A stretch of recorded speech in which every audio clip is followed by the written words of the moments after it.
BC రిజర్వేషన్ల కోసం కాంగ్రెస్ తెచ్చిన ఆర్డినెన్స్ పై ఎమ్మెల్సీ కవిత చేసిన వ్యాఖ్యలను ఆమె విజ్ఞతకే వదిలేస్తున్నామన్నారు బీఆర్ఎస్ సీనియర్ నేత మధుసూదనాచారి. పార్టీ అన్ని విషయాలను గమనిస్తోందని చెప్పారు. పార్టీకి ఎవరు అతీతులు కారని చెప్పారు. రాజ్యాంగంలోని 9వ షెడ్యూల్లో చేర్చి బీసీల రిజర్వేషన్లకు చట్టబద్ధత ఇవ్వాలన్నది బీఆర్ఎస్ అభిప్రాయమన్నారు మధుసూదనాచారి.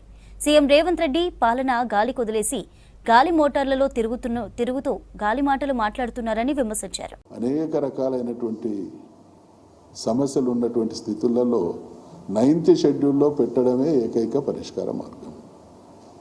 మేము డే 1 నుంచి చెన్నై మా బృందం పర్యటించినటువంటి సందర్భంగా కావచ్చు, మధ్యలో బీసీలకు సంబంధించినటువంటి అనేక కార్యక్రమాలు జరిగినటువంటి సందర్భంలో కావచ్చు, మా పార్టీ డైరెక్షన్గా మేము డిమాండ్ చేసేది చట్టబద్ధత తీసుకొని రావాలి, 9th షెడ్యూల్లో పెట్టాలి, అప్పుడు మాత్రమే న్యాయం జరుగుతుంది.